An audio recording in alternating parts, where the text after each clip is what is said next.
Hello everyone. In previous lecture we deals with the law of chemical combination. उसमें से अपन ने first law the law of mass conservation solve कर लिया था, उसका न्यूमेरिकल भी सोल्व किया था. This is our the second law of definite proportion.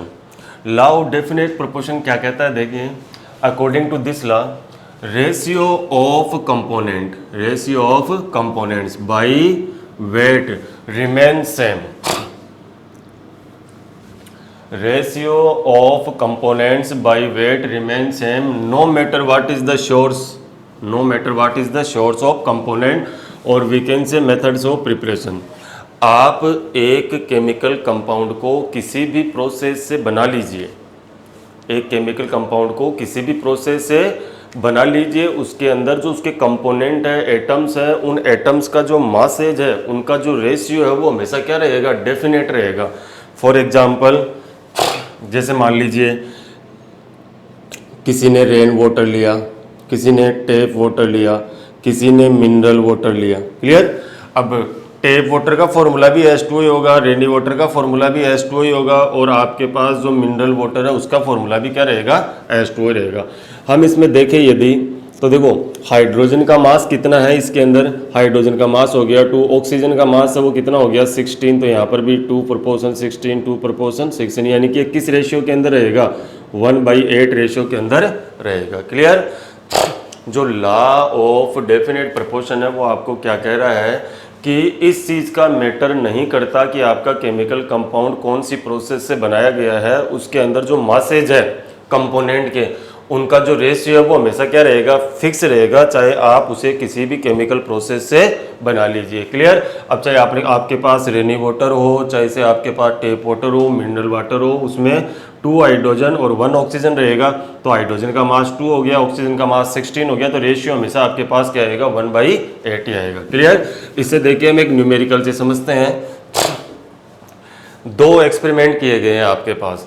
एक एक्सपेरिमेंट के अंदर क्या किया गया, 0.2243 gram of magnesium on burning with oxygen yield 0.403 gram of MgO. Clear. इतने ग्राम मैग्नीशियम को क्या किया गया, बर्न किया गया, जिससे आपके पास क्या बना, MgO बना, और उसका अमाउंट इतना था. Clear. In the second experiment the amount of magnesium changes, the amount of formation of MgO is also changes. अब आपको ये प्रूव करना है कि क्या ये इस लॉ को प्रूव करता है, लॉ ऑफ डेफिनेट प्रोपोर्शन को क्या करता है, प्रूव करता है. तो चेक करते हैं अपन. देखिए, experiment first and experiment second दोनों लेते हैं. मैग्नीशियम की बर्निंग हो रही है, तो on burning of magnesium this is 1/2 O2 कर देता हूँ मैं इसको. It means 1 atom of oxygen, it convert into MgO. इसमें मैग्नीशियम कितना लिया गया है, इसमें मैग्नीशियम लिया गया है 0.243 ग्राम लिया गया है. क्लियर. और MgO कितना बना आपके पास, ये बना है 0.4030 बना है.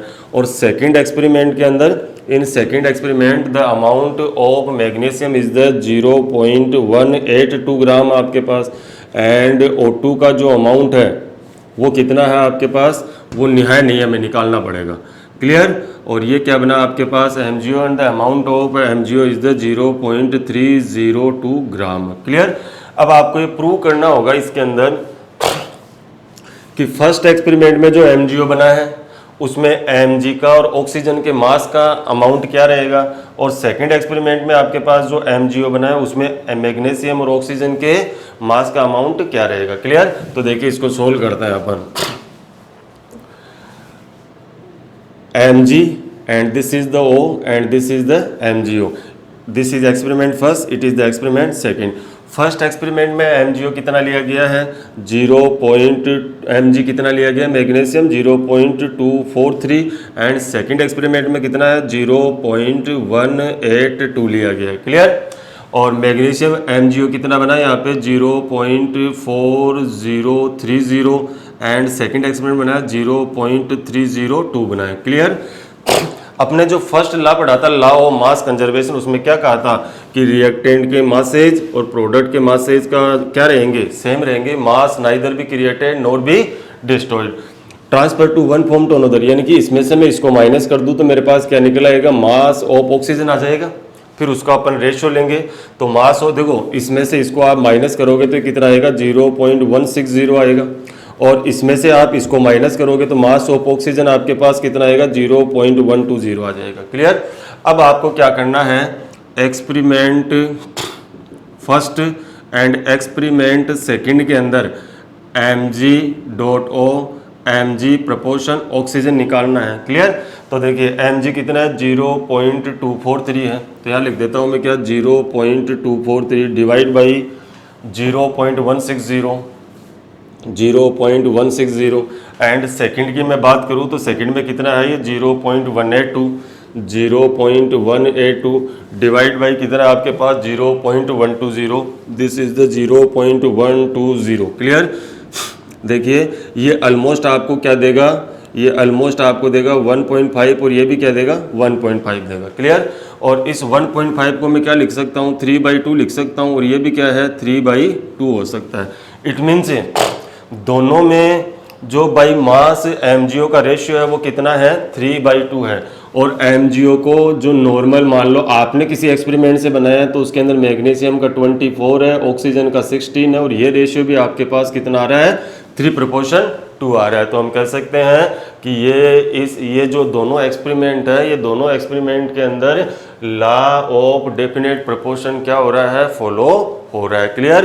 कोई मैटर नहीं करता कि आप किस प्रोसेस से कितना अमाउंट लेकर के बना रहे हो, दोनों के अंदर दोनों एक्सपेरिमेंट के अंदर जो MgO का रेशियो वो कितना आ रहा है 3/2। और मेरे पास जो मान लीजिए मैंने किसी एक्सपेरिमेंट से प्रिपेयर किया है इसको, तो मेरे वाले में भी कितना आ रहा है 3/2 आ रहा है। Clear.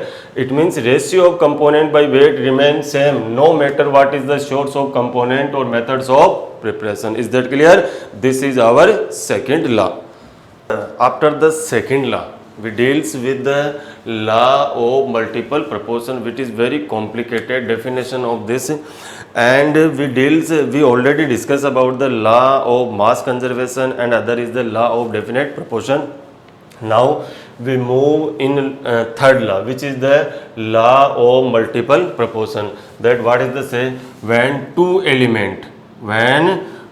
element combine to form more than one compound, आपके पास यदि 2 एलिमेंट है और वो एक से ज़्यादा क्या हो रहे हैं कंपाउंड बना रहे हैं, then the different masses of one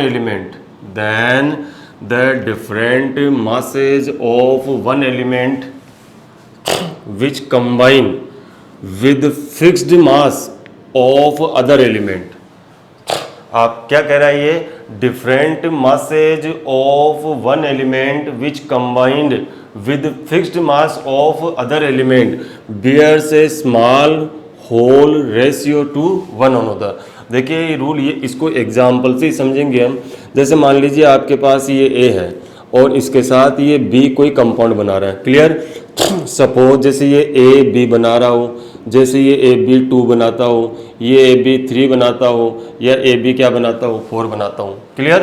तो एक का मास तो क्या कर दिया आपने फिक्स कर दिया, एक का मास तो क्या रहेगा फिक्स रहेगा। जैसे एक का मास तो मैंने क्या कर दिया फिक्स कर दिया। Think about that, when 2 element combine to form more than one compound. 2 element है मेरे पास A और B जो एक दूसरे के साथ कंबाइन होकर के डिफरेंट टाइप ऑफ कंपाउंड बना रहे हैं। 2 element combine to form more than one compound, 2 element यदि एक से ज्यादा कंपाउंड बना रहे हैं, then the different masses of one element दूसरे एलिमेंट का डिफरेंट मासेज, यानी कि B का मास क्या आने वाला है डिफरेंट आने वाला है। then the different masses of one element which combined with the fixed mass of other। एक का मास क्या कर दिया आपने फिक्स्ड कर दिया, एक का मास क्या कर दिया फिक्स कर दिया। क्लियर भाई। एक यदि कोई 2 एलिमेंट एक दूसरे के साथ कंबाइन होकर के different type of compounds form कर रहे हैं। Clear. when 2 element combined to form more than one compound, यदि 2 एलिमेंट आपस में कंबाइंड होकर के different type more than one type compound बना रहे हैं। क्लियर। तो एक का मास तो क्या कर दिया फिक्स कर दिया with fixed mass of one element, एक का मास क्या है फिक्स कर दिया। Clear. Then the different masses of one element which combined with the fix mass of element bears a small whole ratio, जो दूसरे का जो मास है ना वो किस में आएगा, एक होल रेशियो के अंदर ही आएगा, एक सिंपल रेशियो में आएगा।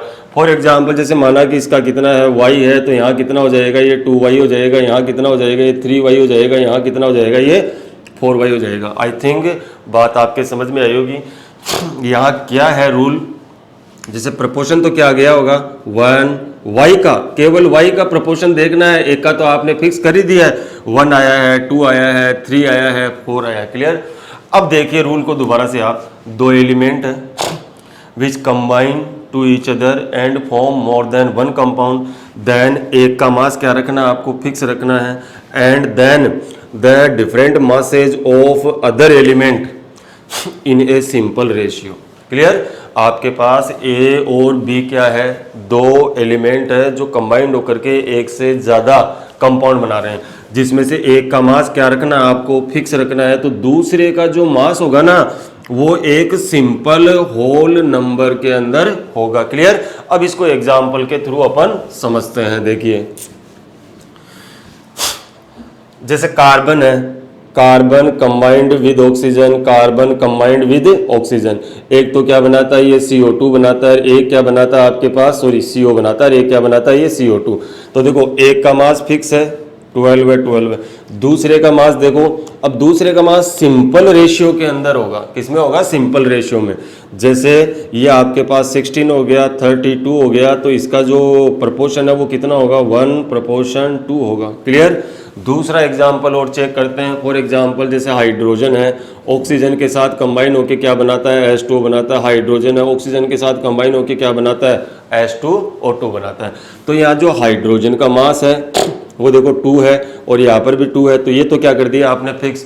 और दूसरे एलिमेंट का जो मास रहेगा, दूसरे एटम का जो दूसरे कंपोनेंट का जो मास रहेगा वो सिंपल रेशियो में रहेगा, it is the 16, it is the 32, it is the 1:2 के अंदर दूसरा कंबाइन हो रहा है। क्लियर। रूल बस यही कह रहा है कि आपके पास कोई दो कंपोनेंट है, दो एलिमेंट है जो एक दूसरे के साथ क्या हो रहे हैं, कंबाइन हो रहे हैं, तो एक का मास तो क्या रहेगा, फिक्स, और दूसरे का मास रहेगा ना वो किस में रहेगा, होल नंबर के अंदर रहेगा, एक सिंपल रेशियो होल नंबर में रहेगा। रेशियो ऐसा चल जाएगा 1:2, ऐसा नहीं चलना चाहिए, ऐसा नहीं आना चाहिए आपके पास। इफ़ यू गोट द 7:12 है वो सही नहीं है, वो इस रूल को फॉलो नहीं करता। देखिए एक एग्जाम्पल और लेते हैं अपन इसके अंदर, which is we know that nitrogen form different type of compound with oxygen, which is the N2O, other one is the NO, and other one is the N2O3, and other one is the NO2, other one is the N2O5. clear। अब यहाँ पे एक तो आपके पास nitrogen है, दूसरा क्या है, ऑक्सीजन। फर्स्ट में यदि मैं मास देखूँ तो कितना है 28, ऑक्सीजन का कितना है 16, नाइट्रोजन का कितना है 14, ऑक्सीजन का कितना है 16। सेकंड का देखूँ तो मैं नाइट्रोजन का कितना है 28, ऑक्सीजन का कितना है मेरे पास 48, इसमें नाइट्रोजन का कितना है आपके पास 14, ऑक्सीजन का कितना है आपके पास, ऑक्सीजन आपके पास है 32, इसमें नाइट्रोजन कितना है आपके पास 28। क्लियर। और ऑक्सीजन का कितना है आपके पास 80। अब आप क्या करोगे, नाइट्रोजन और प्रपोर्शन ऑक्सीजन, आपको क्या, देखिए इन एग्जाम्पल्स में जैसे नाइट्रोजन का मास भी क्या नहीं है, फिक्स नहीं है, तो क्लियर। तो व्हाट वी कैन डू, हमें क्या करना होगा, नाइट्रोजन का मास क्या करना होगा, फिक्स करना होगा। क्लियर। एक का मास फिक्स करना है with fixed mass of one other element, एक का मास तो क्या करना है, फिक्स करना है। देखो नाइट्रोजन तो है, ऑक्सीजन O3, O2, O5, मतलब जो वेरिएबल दूसरा कंपाउंड है वो कौन सा है, ऑक्सीजन है, और आपको इसमें किसका प्रोपोर्शन चेक करना है, ऑक्सीजन का प्रोपोर्शन ही चेक करना है। Clear. Then we fix the mass of nitrogen. अब यहाँ तो नाइट्रोजन का मास क्या नहीं है, फिक्स नहीं है, तो आप एक काम करो, नाइट्रोजन का मास क्या कीजिए, यहाँ पे फिक्स कीजिए, बाद में जो ऑक्सीजन का रेशियो है ना वो निकालिए। तो चलो नाइट्रोजन का मास फिक्स करते हैं, कितना है 28, प्रोपोर्शन कितना है 16, ये कितना है 14 और ये कितना है 16। तो मैं क्या करता हूँ, दोनों को डबल कर देता हूँ, क्योंकि मेरे को नाइट्रोजन का मास क्या करना है, फिक्स करना है।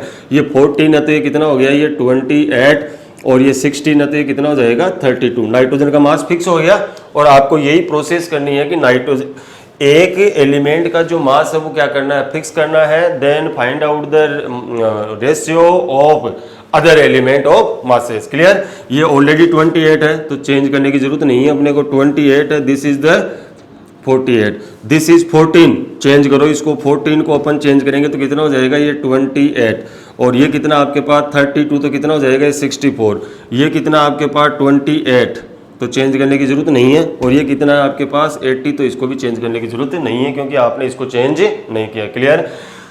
देखिए, नाइट्रोजन ऑक्सीजन के साथ कंबाइंड होकर के डिफरेंट टाइप ऑफ ऑक्साइड बनाता है। क्लियर? बट जब हमने इन कंपाउंड्स को देखा, when we see the compounds of the nitrogen, then we look for the masses of the nitrogen are the different and oxygen are also the different. हमें किसी एक के मास को तो क्या करना है, फिक्स करना है, तो नाइट्रोजन के मास को ही क्या करेंगे, हम फिक्स करेंगे, और ऑक्सीजन है तो ऑक्सीजन के मास को उसी रेशियो के अंदर क्या कर लेंगे, इंक्रीज कर लेंगे। पहले देख रहे थे 28, 14, 28, 14, 28, तो हमने सबको कितना कर लिया, 28 कर लिया। अब सोचो यार, नाइट्रोजन भी 2 होते तो ऑक्सीजन भी कितना होता, 2, तो आपके पास एक एटम का मास फिक्स है, then find out the ratio of the masses of the whole ratio of the other element. दूसरे कंपोनेंट का, दूसरे एलिमेंट का आपको क्या निकालना है, उन मासेज का रेशियो निकालना है, तो रेशियो निकल जाएगा। देखिए आपके पास this is the 16, 1, this is 32, 2, this is 3, this is 4 and this is the 5। तो जो रेशियो आ रहा है आपके पास कितना है, 1:2, 3, 4, 5, तो रेशियो बिल्कुल सही आ रहा है। इट मीन्स ये रूल यहाँ पर फॉलो हो रहा है। जैसे नाइट्रोजन ऑक्सीजन के साथ कंबाइंड होकर एक कंपाउंड और बनाता है N2O4, N2O4 में कितना है 28, this is the 64, it also give the 4 ratio, यानी कि NO2 और N2O4 क्या है, एक ही कंपाउंड है। तो ये था आपके पास law of multiple proportion. I hope you understand the very well concept of this rule. इसमें आपको करना क्या था, बस यही करना था, एक कोई ऐसे 2 एलिमेंट सिलेक्ट करने हैं जो एक दूसरे के साथ कंबाइंड होके डिफरेंट टाइप ऑफ कंपाउंड बनाते हैं। फिर एक के मास को क्या करना है, फिक्स करना है, दूसरे के मास का क्या देखना है, रेशियो देखना है अलग अलग कंपाउंड के अंदर। क्लियर? अब वो रेशियो यदि सिंपल होल नंबर में आता है 1 2 1 3 1 4 2 3 2 5 2 4 5, इतना तो ठीक है, ऐसे नहीं आना चाहिए 12 26 से 12 32 13 to 22, ऐसे नहीं आना चाहिए। वो एक क्या आना चाहिए, सिंपल रेशियो के अंदर आना चाहिए। 2 एलिमेंट आपके पास A एंड B, दोनों एक दूसरे साथ कंबाइन हो रहे हैं, डिफरेंट टाइप ऑफ कंपाउंड का फॉर्मेशन कर रहे हैं, then you fix the masses of the one atom. एक एटम के मास को क्या कर दीजिए, फिक्स, और दूसरे के मास का क्या निकालिए, रेशियो निकालिए, तो वो आपको क्या मिलेगा, whole ratio, bears a small whole ratio to one another. इसमें अपन ने नाइट्रोजन ऑक्साइड का एग्जाम्पल लिया है, या मासेज फिक्स नहीं था, मासेज को फिक्स कर दिया है, then find out the ratio of the masses of the oxygen, then we find that this is the 1:2, 2:3, 4 and 5। Clear? Thank you and have a nice day.